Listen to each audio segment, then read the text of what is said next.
Well, good afternoon. It's actually 3:30 in the afternoon, and I'm not actually working out here. I'm in the garage.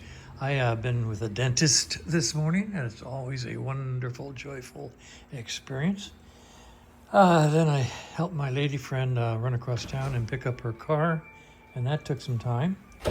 And I just thought I'd come out here and do a few things. I got the new battery for this, for the black 75, and so I've got that.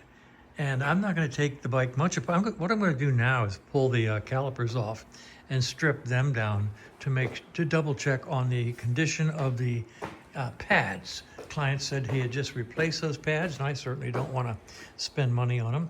If he had, I will rebuild the calipers because the parts are really inexpensive, and I will rebuild the master cylinder once again because the rebuild kit is not that expensive.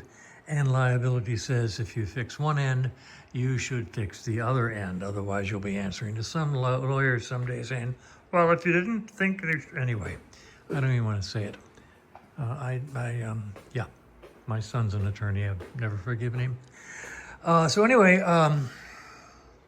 what I'm going to do is I'm going to go take the calipers off and strip them and check the pads and pucks, whatever you want to call them. I call them pads, other people call them pucks. And I'm going to do a load test on this new battery. I'll show you an interesting feature. And I'm going to go ahead and strip and clean the Mikuni. I've got the time. I'll spend an hour out here or so doing this little bitty stuff and then call it a day. So first of all, the dad joke of the day, the bad dad joke of the day, January 8th. And it says, why shouldn't you eat a clock? Because it's very time consuming. Oh yeah, that's a dad joke. Okay, so let's put the load tester on this battery.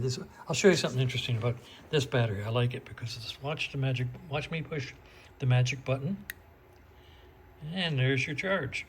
Now that's voltage. It doesn't tell you about load capabilities, but it does tell you about the voltage. So that's nice. Okay, now I've got the tester here. I'm going to hook it up. And the tester says, oh, nice strong 12 volts. And now I'm going to put a load on it. And let's see where it drops off. See that right in the middle of the safe range. So that's neat. So anyway, nice new battery.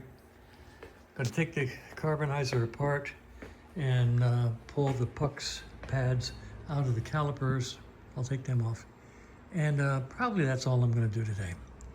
Just a little bit of time in the afternoon, spend an hour or so, and call it a day.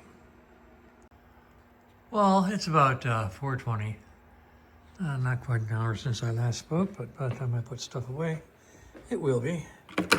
So first of all, the pads are just fine. I'll clean them and put them back in. They just show very little wear. The client told me that the last time the bike ran was in 2015. He had just had the whole top end redone. And from the looks of these valve faces, let me zoom in here. You can see, boy, there's no wear on that face at all. So this bike has been recently rebuilt, and clearances on the valve are just beautiful. So we're going to leave those alone. I'll close those up. But I was surprised when I opened it up yesterday to see the valve faces so very shiny with no dimpling at all. So it's had a good top end job doing it. So that's nice. I pulled the master cylinder off back here. I pulled the caliper off. I pulled the caliper off up here. One of my very sharp-eyed followers said, Frank, the front fender's on backwards. And I looked and said, yep, it sure is. This here is the front, and this should be back here. But I'll ask the client if he wants it that way. If not, I'll flip it around. New coils are ordered, and I've got the carbonizer here, and this is exploded view. The needle is showing a little wear. I have needles, and I'll see if I have this one. It's showing a little wear right here in the mid-range. And I'll probably replace that.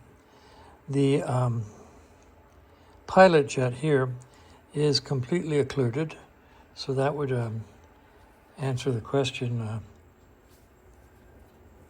Well, actually, the question was never asked why it's not running. I'm trying to get this camera to focus down. There, oh, look at that. But there's a tiny little hole down there at the bottom, just barely showing through. We'll clean that. The spring that's supposed to be on here, the tensioning spring, is missing. But once again, I probably have one of those because I've got several derelict Mikunis from various and sundry places. Other than that, the inside of the Mikuni is quite clean. You'll spray it out, clean it up, but it's not crudded up. And I will clean out all the passages and put it back together probably tomorrow. Tomorrow I will also pull the pucks out of here. I'm going to call them pucks. These pads. These are pads or pucks. These are I can't think of a good name. Pistons.